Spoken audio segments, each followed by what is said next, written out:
We have come. The history of Prince Hall Masons on Cleveland.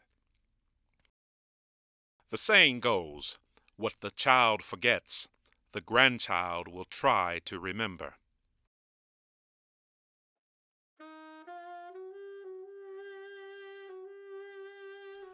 While much of Cleveland's African American history has gone forgotten, a generation has come to the point of understanding that there are things worth remembering that helped us to get to where we are today. The significance of landmarks can assist in guiding the next generation to new destinations with respect to the history of a journey started a long time ago. James Weldon Johnson's lyric in the anthem "Lift Every Voice and Sing" proclaimed, "We have come over a way that with tears have been watered." As early as 1867, the record of African Americans in the defense of this country has been preserved by Prince Hall Free and Accepted Masons. William Wells Brown, a historian and novelist, was the first African American to publish a novel, The President's Daughter, and a play, A Leap for Freedom, both expressive of the interest of overcoming slavery. Most important to our consideration at this point, Brown belonged to the fraternity of Free and Accepted Masons through the legacy of Prince Hall, where he lived in Cleveland, Ohio for several years and worked on a steamboat on Lake Erie. He was also the first to document the military history of African Americans in these United States of America. This legacy of African American engagements in military life can even be traced back from the Civil War to the Revolutionary War, when General George Washington issued an order to allow the enlistment of freemen of color into the Continental Army due to the diligence of Prince Hall. It is through the conversations that older Prince Hall Masons have with the next generation that they gain a point of reference in how they are part of this nation's history under the banner that symbolizes liberty and justice for all. It is in the legacy of Prince Hall that African Americans acquired a foundation that assisted in establishing the first churches and schools to educate and uplift their children. Fortunately, the legacy extended to Cleveland, Ohio, and is cherished by the 4 symbolic Prince Hall lodges that produced scholars like Harry E. Davis, leaders like Congressman Louis Stokes and Mayor Carl Stokes, activists like Virgil E. Brown, and so many others in various professions that would work to build, defend, and sustain these United States of America. The introduction of Freemasonry among the Negro men in America is to the Negro man the event of the highest interest. Therefore, to us, it is of vital importance that with this history we thoroughly familiarize ourselves in its detail. It is our duty to know for our own enlightenment. Also, that we be able to defend our claims against the assaults of prejudice and ignorance. I said prejudice because we are still segregated. I say ignorance because there is no organization in the world that have been so bitterly assailed by people who are totally ignorant to its cause at this Masonic order, both Masons and Eastern Stars. But it should make no difference to us about them as far as our history is concerned, whether they know or whether they do not know. What should matter to us is that we should know from whence we came. On Public Square in downtown Cleveland, a monument designed by sculptor and architect Levi T. Schofield highlights the contribution of African Americans in the defense of these United States of America as one of the rare monuments of its kind that depicts African Americans in a celebrated way. Prince Hall was born March 6, 1748, in Bridgetown, Barbados, West Indies. His father was Thomas Prince Hall. he was an Englishman. His mother, whose Christian name we could never find, but it said that they were free colored people of French descent. They were people of humble means, not too far removed from poverty. Thomas Prince Hall, young Prince's father, was a leather worker by trade and occupation, and at the early age of 12, young Prince was apprenticed to learn his father's trade. But him being ambitious for a brighter field and higher prospect, he conceived the ideal of coming to America. His mother and father are said to have opposed it very decisively, but him being young, stubborn, and ambitious, nothing could change him from his course. So on February 16, 1765, as a lot of young men did, Prince Hall left home to seek his fortune on a strange and new land. He had but just a little bit of money, so he worked as a seaman upon the vessel of which he came. On March 16, 1765, he arrived in Boston, Massachusetts. A strange land, no family, no friends, no acquaintance. His pluck and resource were in urgent need, and they did not fail him. A strong young man with willing hands and 4 years of discipline that his father's apprenticeship trade implied, he was not to be idle long. Soon he found employment. He was not only an industrial young man, he was frugal, thrifty, and economizing, because at the end of 8 years, he saved enough from his earnings to become a landowner and a voter. In 1784, an early Christian awakening swept through the New England state, fanned and fueled by 3 Methodist missionaries. Prince Hall became converted to the Christian faith. It is said that he became a close student of the Bible, and in due time, he went into ministry. He formed what we call a most prosperous congregation. Prince Hall wanted to be a Mason. He went to all the Caucasian lodges that he could find and knocked on the door, just to find that the doors were closed. They said that a colored man could not become a Mason. He went across enemy lines to Mr. J.B. Betts and inquired of him about becoming a Mason. Mr. Betts told him that if he come back on a certain day and bring some free colored men with him, that he will make them a Mason.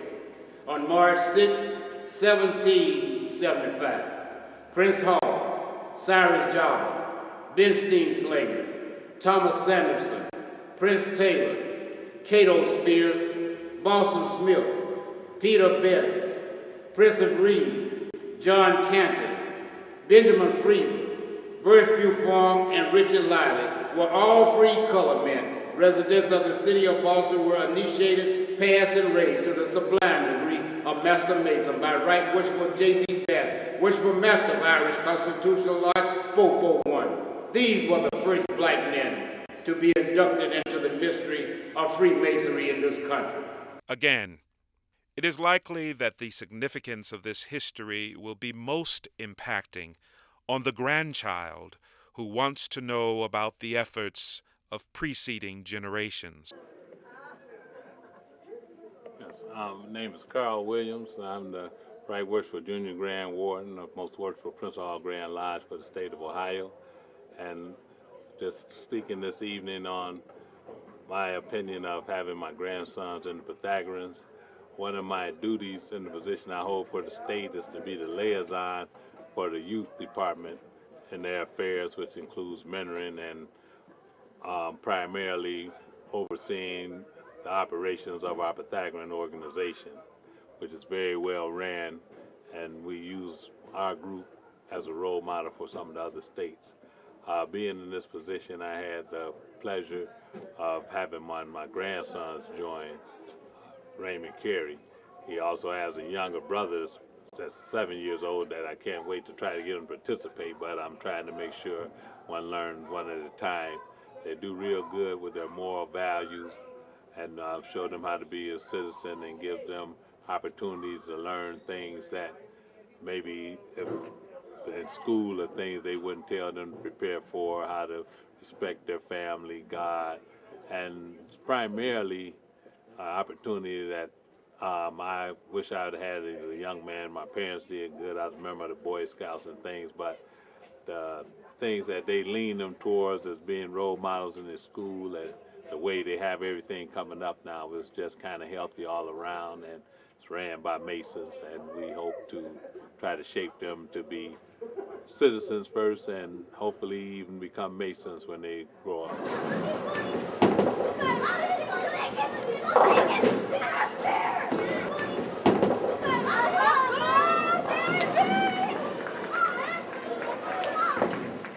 Brother Eric Warren, chapter president of Lake Erie chapter, Order of Pythagoreans, Cleveland, Ohio.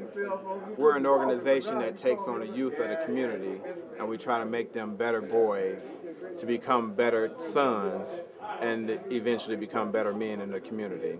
We strive to do community service and to keep the boys active in the community.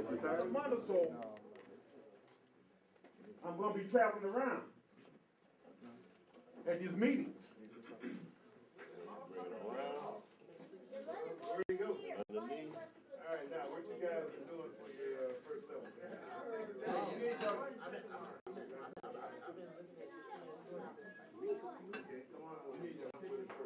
My name is Bernice Wells, and I usually say by way of Alabama, but this has been my home for the past 50 years.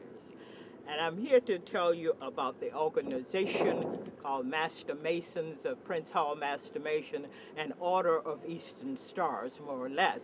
I am the member of Bethel Chapter number 58, and I'm a past Grand Worthy Matron of Amaranth Grand Chapter, State of Ohio. Sister Hattie B. Alexander was the first Grand Worthy Matron from Cleveland, and after her there was one more Grand Matron by the name of Mittie B. Martin, also from my chapter. I was the third, and there's Sister Eloise Horton Moore, that now lives in Columbus, Ohio, but she was the fourth Grand Worthy Matron from Ohio. We strive to bring in our children to teach them the principle of life and growing up in a big city like we have. We are like a family. We help one another. Hi, my name is Diane P. Joffrion, and I'm the past Grand Deputy for the Order of the Eastern Stars, Prince Hall affiliated in Cleveland, Ohio, for the state of Ohio. I am also a past Grand Director of Youth Activities for the Girls Assembly. And the Girls Assembly is an organization of young women who we as Eastern Stars teach them better womanhood, where they can be introduced to society and be able to become an Eastern Star if they want to after they come out of Girls Assembly at the age of 18. Now we also go into the community. We feed the needy on every year in November. We also go to different nursing homes. We have a charity event each month, and we go to the different nursing homes to bring things to the people that are there in the nursing homes. Also, we do our program there. We do singing. We might have some skits or something just to make them feel at home and let them know that there are people outside of the nursing home that care about them. We also go to the Children's Center. We go to the battered women's centers. We take clothing to the different organizations that need them. And 2 years ago, we took on Malachi House, which is a terminal ill cancer center, where it's located on West 28th in Detroit. These are just some of the things that we are still doing. In September, we also participate with the Prince Hall Day, where the Masons and Eastern Stars march in and have church service and learn a little history about where Prince Hall brought us from. We are now from Boston to Cleveland, Ohio, and all over the United States of America.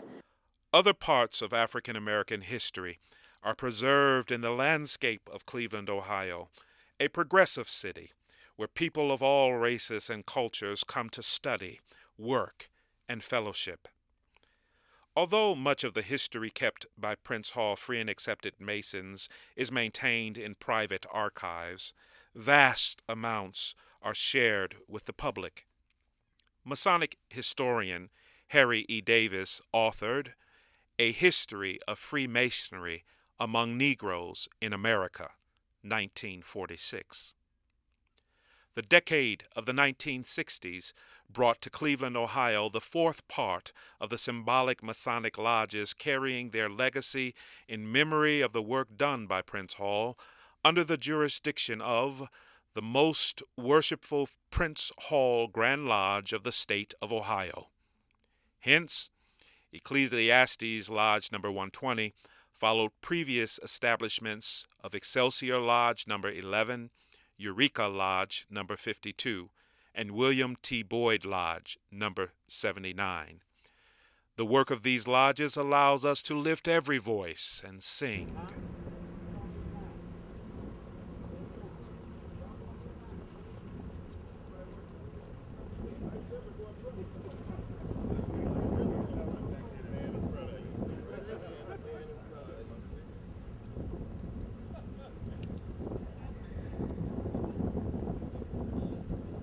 Preach, Sam. Torch.